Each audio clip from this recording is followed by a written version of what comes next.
মৰমৰ ছাত্ৰ-ছাত্ৰীসকল পুনৰবাৰ মোৰ ইউটিউব চেনেলটোলৈ তোমালোক সকলোকে স্বাগতম জনাইছো। আজি মই তোমালোকলৈ লৈ আহিছো ক্লাছ 8 হিন্দীৰ 4 নম্বৰ পাঠ জলাশয় के किनारे कोहरी थी এই পাঠৰ প্ৰশ্নৰ উত্তৰ কেইটা তোমালোকক 1 নম্বৰত দিছে कविता को ध्यान से पढ़ो और उसमें चित्रित जलाशय के सौंदर्य का वर्णन करो। तो বলাগতে কবিতাটো পঢ়িলো তাৰ পিছত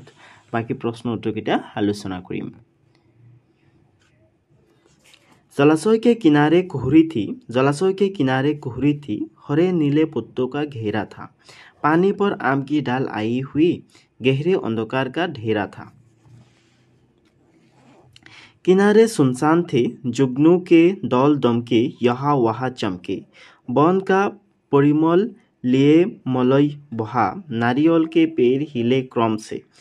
तार खरे तक रहे थे सबको पपीहा पुकार रहा था सिपा। सियार बिसरते थे आराम से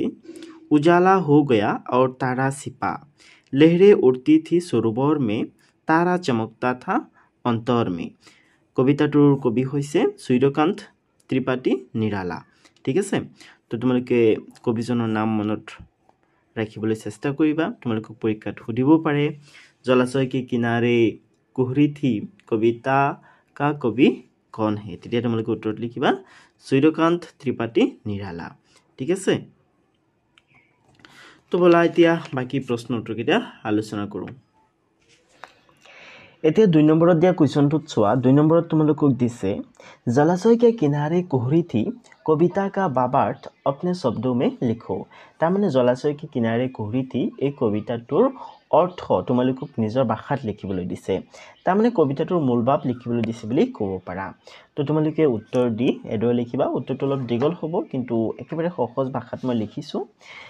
कवि सूर्यकांत त्रिपाठी निराला जी ने इस कविता में एक जलाशय को केंद्र बनाकर उसके चारों ओर हो रहे प्राकृतिक गतिविधियों का सुंदर वर्णन किया है। कवि कहते हैं कि उस जलाशय के किनारे कोहरी छाया हुआ था। चारों ओर हरे नीले पत्तों से जलाशय घिरा हुआ था। जलाशय के पानी पर आम की डाल आकर लगती हुई थी। चारों ओर अंधकार छाई हुई थी। किनारे बिल्कुल सुनसान थे और जुगनू का एक दल आकर यहाँ वहाँ चमकने लगा। उस समय पवन अपने साथ वन का परिमल अर्थात सुगंध लिए बहने लगा। पवन के झोंकों से नारियल के पेड़ एक एक करके हिलने लगे और तार के पेड़ को देख ऐसा लगता था मानो खड़े सबको देख रहे हैं। पपीहा अपनी मीठी आवाज से छिपकर पुकार रहा था। सियार मुक्त मन से इधर उधर घूम रहा था। जैसे ही धीरे धीरे उजाला होने लगा तो आसमान से तारे गायब होने लगे और सरोवर में हवा के झोंकों से तरंगे एवं लहरें उठने लगी तथा यह सब देख कवि के अंतर्मन में तारे चमकने लगते हैं। तो ছাত্ৰ-ছাত্ৰীসকল তোমালোকে এইদৰে প্ৰশ্নটোৰ উত্তৰ লিখি ল'বা। সহজ হয় কিন্তু অলপ দীঘল হয়। এইবিলাক পৰীক্ষাত নুসুধে তথাপি তোমালোকে শিকিবা। যদি ইন কেছ পৰীক্ষাত প্ৰশ্নটো আহি যায় তেতিয়াহ'লে উত্তৰটো লিখিব লাগিব হয়নে। সেইকাৰণে তোমালোকে মুখস্থ কৰি পেলাবা। তাৰপিছত 3 চোৱা 3 তোমালোকক দিছে সংক্ষেপ में उत्तर दो। তাৰমানে প্ৰশ্নকেইটাৰ উত্তৰ সংক্ষেপত দিবলৈ দিছে মানে উত্তৰকেইটা চমুকৈ লিখিবলৈ দিছে। চোৱা কত তোমালোকক সুধিছে जलाशय के किनारे घना अंधकार क्यों छाया हुआ था। তাৰমানে জলাশয়ৰ আহে পাহে কিয় গভীৰ অন্ধকাৰ হৈ আছিল। তো কবিতাটোত যেটো সময়ৰ কথা বৰ্ণনা কৰিছে সেইটো সময়ত সূৰ্য উদয় হোৱা নাছিল আৰু যেহেতু কুঁৱলী পৰি আছিল আৰু যেহেতু জলাশয়ৰ আহে পাহে গছ-গছনি আছিল সেই কাৰণে মানে জলাশয়ৰ চাৰিওফালে গভীৰ अंधकार হৈ আছিল। তো তোমালোকে প্ৰশ্নটোৰ উত্তৰ এডৰ লিখিবা चारों ओर कोहरी छाई हुई थी और चारों तरफ वनों से घिरे होने के कारण जलाशय के किनारे घना अंधकार छाया हुआ था। বুজিলানে উত্তৰটো একেবাৰে চমুকৈ লিখিছো তো ফটাফট লিখি লোৱা। এতিয়া 3 নম্বৰৰ খত চোৱা তোমালোকক 3 নম্বৰৰ খত দিছে सुबह प्रकृति में क्या परिवर्तन होते हैं তাৰ মানে ৰাতিপুৱা প্ৰকৃতিত কি পৰিৱৰ্তনে দেখা দিয়ে তো তোমালোকে উত্তৰত লিখিবা सुबह होते ही अंधकार खत्म हो जाता है যেতিয়াই सुबह হয় তাৰ মানে ৰাতিপুৱা হয় তাৰ মানে সূৰ্য উদয় হোৱাৰ লগে লগে अंधकार শেষ হৈ যায় মানে পোহৰ হৈ যায় সব आसमान में नीले बादल छाने लगते हैं बादल মানে হৈছে ডাৱৰ আকাশত নীলা ডাৱৰ দেখিবলৈ পোৱা যায় फूल खिलने लगते हैं फूल बिलाक फुलिবলৈ ধৰে चिड़िया चहकने लगती है তাৰমানে চৰাই চিৰিকটি বিলাকে মাত দিবলৈ ধৰে हरे भरे खेत पवन के झोंकों से लहराने लगते हैं हरे भरे মানে সেউজীয়া ঠিক আছে সেউজীয়া খেতি পথাৰ বতাহত হালিবলৈ ধৰে ঠিক আছে তো এবাৰ চাইছে লিখি লবা একেবাৰে সহজকৈ লিখিছো তাৰ পিছত তোমালোকক ঘট সুধিছে कविता में वर्णित पशु पक्षियों के नाम और उनके कार्यकलापों का उल्लेख करो तारमाने कविताटुत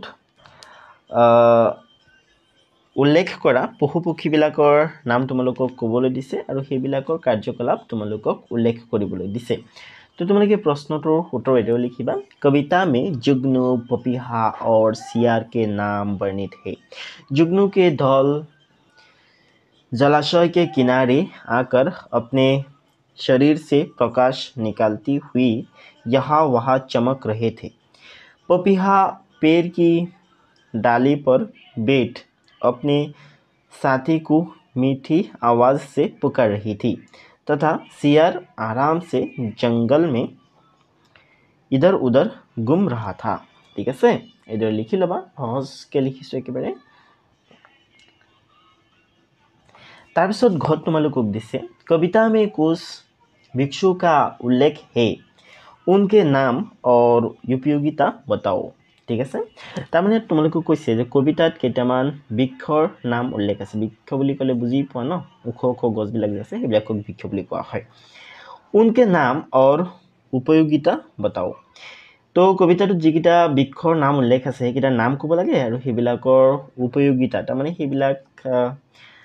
আমাৰ কি কামত আহে ঠিক আছে সেইবিলাক লিখিবলৈ দিছে তো তোমালোকে উত্তৰত লিখিবা कविता में आम नारियल तथा तार का उल्लेख है কি বৃক্ষৰ নাম উল্লেখ আছে नारियल तथा तार का उल्लेख है इन सभी पेड़ों से हमें फल मिलता है এই গুটি কেইটাই ফল দিয়া উদ্ভিদ হয় হয়নে এই গুটি কেইটাৰ পৰা আমি ফল পাওঁ आम के पेड़ से विभिन्न सामग्रियां जैसे टेबल कुर्सियां आदि बनाई जाती है ठीक আছে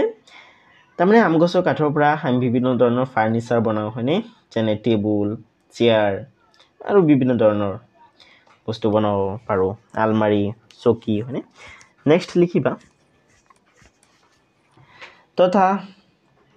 आग जलाने हेतु लकड़ियाँ का भी इस्तेमाल होता है তাৰমানে আম গছৰ ডাল পাত এবিলাকেৰে আমি জুয়ো জ্বলাব পাৰো হয়নে नारियल के पत्तों से झाड़ू बनाया जाता है ठीक है नारिकल गछर पातेरे झाड़ू बनवा है नारियल से लड्डू बनाया जाता है और नारिकल आमी विभिन्न धरणे व्यवहार करूँ हयने पिठात नारिकल दिও तार पिছত लाडू बनाবৰ কাৰণে नारिकल व्यवहार करूँ हयने तो विभिन्न खाद्य वस्तु प्रस्तुत কৰিবলৈ नारिकल व्यवहार কৰা হয় तार से निकली रसों से लोग स्वादिष्ट आहार बनाती है और तालर रखेरे আমি বিভিন্ন ধৰণৰ পিঠা বনাও হয়নে এইবিলাকৰ বিষয়টো তোমালোকে জানাই নিশ্চয় কিমান ডিটেইলত কোৱাৰ কোনো প্ৰয়োজন নাই তোমালোকে যি দৰিয়াত আছে সেম লিখি লবা ঠিক আছে এতিয়া 4 नंबर क्वेश्चन तो चुआ 4 नंबर तुम्हारे दिसे नीचे दिए गए उत्तरों में से एक सही उत्तर चुनो तारमाने তোমালোকক কেইটামান এমসিকিউ টাইপৰ কোৱেশ্চন দিছে চাইডা সাইড অপচন আছে তাৰ পৰা শুদ্ধ কেইটা বাছি উলিয়াব লাগে ঠিক আছে চোৱা কত তোমালোকক দিছে আম কি ডাল कहाँ आई हुई थी তো তোমালোকে নিশ্চয় জানা যে पानी पर হ'ব হয়নে आम की डाल पानी पर आई हुई थी ঠিক আছে তাৰ মানে আমৰ ডাল তলফালে হেৰি হালি একেবাৰে পানীত লাগি আছিল ওকে তো ইয়াৰ পৰা তোমালোকে লিখি ল'বা অপশ্যন 2 নম্বৰটো শুদ্ধ হৈ যাব পানী पर नेक्स्ट कौन से किसके दल यहाँ वहाँ चमक रहे थे जुगनू के है नी जुगनू के दल यहाँ वहाँ चमक रहे थे पपिहा के নহয় सियार के एटू भूल कुयल के एटू भूल कुयल नाम तो कविता तो उल्लेखই নাই হয়নে तो শুদ্ধ ऑप्शन 1 2 হৈ যাব जुगनू के दल यहाँ वहाँ घूम रहे थे বুঝিলানে जुगनू तार माने জোনাকী পোক জোনাকী পৰুৱা नेक्स्ट गौता से लहरें कहाँ उठ रही थी नदी में जलाशय में आकाश में सागर में तो तुम्हारे लिखिबा जलाशय में ठीक है ऑप्शन 2 टू शुद्ध हो যাব लहरें जलाशय में उठ रही थी ठीक है এনেকৈ ডায়েৰী এটা দি দিবা আৰু ओके তাৰপিছত 5 নম্বৰত চোৱা তোমালোকক 5 নম্বৰত দিছে পূৰ্ণ বাক্য মে উত্তৰ দো तार माने सम्पूर्ण वाक्यत प्रश्नकेटा उत्तर দিব লাগে মানে কমপ্লিট সেন্টেন্সত प्रश्नकेटा उत्तर দিব লাগে আৰু একেটা 1 মাৰ্কৰ क्वेश्चन হয় গতিকে টেনশন নলবা চোৱা কত আছে कुहासा कहाँ छाया हुआ था कुहासा तार माने कुली बा नियर कुहासा जलाशय में छाया हुआ था ठीक है नेक्स्ट আছে ख ख তোমালোকক খুদিছে हवा में किसकी सुगंध मिली हुई थी ठीक है हवा हवा माने वायु वायुत किहर सुगंध मिहली हुई आसिल ओके तो तुम्हारे प्रश्नटोर उत्तर लिखिबा हवा में वन यानी जंगल की सुगंध मिली हुई थी ठीक है वायुत हाबी बा जंगलर सुगंध मिहली हुई आसिल नेक्स्ट गत से पेड़ों की ओठ में चिपकर कौन गा रहा था कोने गाइছিলে पपीहा है उत्तर लिखिबा पेड़ों की ओठ में छिपकर पपीहा गा रहा था गछवा गत तुम्हारे दिसे तारे कब छिप गई तो तुम्हारे यार उत्तर लिखिबा सुबह होने पर तारे छिप गई तार माने रातिपुवा होৱাৰ লগে লগে तार माने সূৰ্য উদয় হোৱাৰ লগে লগে তৰাবিলাক আৰু দেখা পোৱা নগৈছিল তাৰ পিছত উঙ্গত চোৱা উঙ্গত দিছে तारा कहाँ चमकने लगा उत्तर लिखिबा तारा कवि के अंतर में चमकने लगा ठीक है कत कवि के अंतर में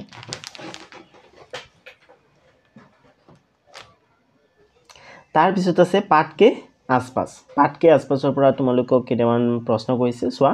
1 নম্বৰত আছে ऋतु परिवर्तन से मानव जीवन पर गहरा असर पड़ता है इस कथन पर 5 पंक्तियां लिखो তাৰমানে তোমালোকক কৈছে ঋতু পৰিৱৰ্তনে মানৱ জীৱনত গভীৰ প্ৰভাৱ পেলায় এই কথাহাৰৰ ওপৰত 5টা শাৰী লিখা তো তোমালোকে এই प्रश्नটোৰ उत्तर এদৰে লিখিবা ऋतु परिवर्तन मानव जीवन को विभिन्न रूपों में प्रभावित करता है गर्मी के मौसम में लोग उत्साहित और सक्रिय रहते हैं जबकि सर्दी के मौसम में सुरक्षा और सावधानी की आवश्यकता होती है बसंत और शरद ऋतुएं खेती और उत्पादन में वृद्धि का समय होती है जबकि बरसात जल संकट को कम करने में सहायक होती है समय समय पर ऋतु परिवर्तन हमें सामाजिक संबंधों और आदतों में भी परिवर्तन का मौका देता है इसलिए ऋतु परिवर्तन मानव जीवन पर गहरा और व्यापक असर डालता है ओके एदर लिखि लवा प्रश्नটোৰ उत्तर আৰু বেলেগ পৰীক্ষাত বেছি নাহে ঠিক আছে তাৰপিছত क्वेश्चन टूट তোমালোকক দিছে किस ऋतु में कुहासा छाया रहता है कुहासे से मानव और प्रकृति को होने वाले नुकसान के बारे में जानकारी प्राप्त करो तो छात्र छात्रीসকল এই प्रश्नটিৰ उत्तर তোমালোকে এদৰে লিখিবা कुहासा शीत ऋतु में छाया रहता है कुहासा तारमाने नियर बा कुवली শীতকালত কুৱলী পৰে আমি সকলোৱে জানো হয়নে গতিকে উত্তৰটো হ'ব कुहासा शीत ऋतु में छाया रहता है তাৰপিছত তোমালোকে প্ৰেগআপ চেঞ্জ কৰি লিখিবা कुहासे से मानव और प्रकृति को होने वाले नुकसान में पानी की कमी फसलों की हानि जलवायु परिवर्तन और जलवायु आपत्तियों का बढ़ता खतरा शामिल है ठीक है एरो लिखि लबा इतने तीनित चुआ तुम्हारे तीनित दिसे तुम्हारे परिचित जलाशय के किनारे क्या क्या देखने को मिलते हैं पर्यवेक्षण करो और अपने अनुभव साथियों के साथ बांटो। तो তোমালোকৰ পৰিচিত জলাশয়ৰ আহে পাহে কি আছে সেইবিলাক পৰ্যবেক্ষণ কৰি তোমালোকৰ বন্ধু বান্ধৱীৰ সৈতে শ্বেয়াৰ কৰিবলৈ দিছে। ঠিক আছে, তো এইটো তোমালোকে নিজে নিজে কৰিব লাগিব আৰু এইবিলাক পৰীক্ষাত নাহে। তোমালোকে কি কৰিবা জানা, তোমালোকৰ ঘৰৰ আহে পাহে থকা যিবিলাক পুখুৰী আছে বা জলাশয় আছে সেইবিলাকলৈ চাবা যে সেইবিলাকৰ আহে পাহে বা সেইবিলাকৰ পাৰত কি কি গছ গছনি আছে আৰু সেই গছ গছনিবিলাকত কি কি চৰাই চিৰিকটিয়ে বাস কৰে সেইবিলাকৰ বিষয়ে তোমালোকৰ বন্ধু বান্ধৱীক ক'বা। ঠিক আছে, আৰু তেওঁলোকৰ পৰাও শুনিবা। তাৰপিছত 4 তোমালোকক দিছে जलाशय के किनारे कुहरी थी कविता के बदले यदि शाम पर एक कविता लिखनी पड़े तो तुम कैसे लिखोगे निम्नलिखित पंक्तियों के आधार पर सोचो। ছাত্ৰ ছাত্ৰীসকল ইয়াত কেইটামান শাৰী দি দিছে আৰু এই শাৰী কেইটাৰ সহায় লৈ তোমালোকক কৈছে যে তোমালোকে যদি সাম অৰ্থাৎ সন্ধিয়াৰ ওপৰত যদি এটা তোমালোকক কবিতা লিখিবলৈ দিয়ে তেতিয়াহ'লে তোমালোকে কেনেকৈ লিখিবা। ঠিক আছে, তো এইবিলাক তোমালোকে শিক্ষকৰ সহায় লৈ সাম অৰ্থাৎ সন্ধিয়াৰ ওপৰত কবিতা লিখিবলৈ চেষ্টা কৰিবা। ঠিক আছে, আৰু এইবিলাক কিন্তু পৰীক্ষাত নাহে, পৰীক্ষাৰ দৃষ্টিকোণৰ পৰা চাবলৈ গ'লে এইবিলাক অলপো ইম্পৰ্টেণ্ট নহয়। ओके, नेक्स्ट चुआ 5 नंबर तुम्हालोग दिसे आओ जलाशय के किनारे कुहरी थी की तरह सर्वेश्वर दयाल सक्सेना की अन्य एक कविता की पंक्तियों का आनंद ले। ठीक है, जलाशय के किनारे कुहरी थी कविता तो पढ़ी आमी बहुत आनंद पाइছো হয়নে। तो ठीक তেনেকুৱা এটা কবিতাৰ কেইটামান শাৰী তোমালোকক দি দিছে আৰু সেই কবিতাটোৰ কবি হৈছে सर्वेश्वर दयाल सक्सेना। ठीक है, तो बोला ये लाइन केटा पढ़ी चाओ। पेड़ों के झुनझुने बजने लगे लुरकती आ रही है सूरज की डाल गेंद उठ मेरी बेटी सुबह हो गई। ओके, तो তাৰপিছত ইয়াত তোমালোকক কৈছে জলাশয় पर लिखी गई कुछ अन्य कविताओं का संग्रह करो। ঠিক আছে, জলাশয়ৰ ওপৰত লিখা বেলেগ কবিতা তোমালোকক সংগ্ৰহ কৰি গাবলৈ দিছে। ঠিক আছে, তো সেইকেইটা পৰীক্ষাৰ ফালৰ পৰা চাবলৈ গ'লে ইম্পৰ্টেণ্ট নহয়, বাকী তোমালোকে নিজৰ জ্ঞান বৃদ্ধি কৰিবৰ কাৰণে এই ক্ৰিয়াকলাপকেইটা কৰিবলৈ চেষ্টা কৰিবা। ঠিক আছে, তো বলা এতিয়া নেক্সট কুৱেশ্যনটো লৈ চাওঁ। 6 নম্বৰত তোমালোকক দিছে जीव जंतुओं पर ऋतु परिवर्तन का कैसा प्रभाव पड़ता है इस विषय पर 5 पंक्तियां लिखो। तो तुम्हारे ये प्रश्नटी उत्तर लिखिबा जीव जंतुओं पर ऋतु परिवर्तन का प्रभाव होता है, उनकी जीवन शैली और आहार पर यह असर बिखरता है। गर्मियों में वे गतिशील होते हैं, शीतकाल में आराम करते हैं। यह प्रक्रिया संतुलित जीवन के लिए उनके लिए महत्वपूर्ण होते हैं। समय के साथ उनकी आदतें और शारीरिक गुणधर्म भी परिवर्तित होते जाते हैं। ठीक है, तो लिखि लबा तुम्हारे 6 नम्बर कुवेश्चनটোৰ आन्सार। তাৰপিছত আছে ভাষা অধ্যয়ন। ভাষা অধ্যয়নৰ পৰা তোমালোকক কেইটামান প্ৰশ্ন কৰিছে চোৱা। 1 নম্বৰত আছে कविता में आए क्रियापदों में किस काल की बहुलता है उदाहरण देकर समझाओ। तार माने कविताটোত কোনটো কালৰ ক্ৰিয়াপদ বেছি ব্যৱহাৰ কৰা হৈছে, বৰ্তমান কালৰ নে অতীত কালৰ নে ভৱিষ্যৎ কালৰ। তো তোমালোকে যদি কবিতাটোত ধ্যান দিয়া তেতিয়াহ'লে দেখিবলৈ পাবা যে ভূতকালৰ অৰ্থাৎ অতীত কালৰ ক্ৰিয়াপদ আটাইতকৈ বেছি আছে। ठीक है, तो उत्तरটো তোমালোকে লিখিবা जलाशय के किनारे कुहरी थी नामक कविता में आए क्रियापदों में काफी क्रिया भूतकाल की है, जैसे थी, था, आई, हुई, पुकार रहा था, उजाला हो गया, उड़ती थी, चमकता था इत्यादि। এই গোটেইকেইটা ভূতকালৰ ক্ৰিয়া অৰ্থাৎ অতীত কালৰ ক্ৰিয়া। ঠিক আছে, তো এইটো লিখি ল'বা। তাৰপিছত 2 নম্বৰত দিছে निम्नलिखित पंक्तियों में आए शब्दों को गद्यानुरूप क्रम दो। तार माने এই বাক্য দুটা পদ্য ৰূপত আছে, একেটাক গদ্য ৰূপত লিখিব লাগে। ঠিক আছে, চোৱা ক'ত আছে पपीहा पुकार रहा था सिपा এই বাক্যটোক যদি গদ্য ৰূপত লিখা হয় তেতিয়াহ'লে হ'ব পপীহা সিপাकर पकड़ रहा था ঠিক আছে তাৰপিছত খত আছে सियार बिचरते थे आराम से এটুক যদি গদ্য ৰূপ দিয়া হয় তেতিয়াহ'লে হ'ব सियार आराम से बिचरते थे ঠিক আছে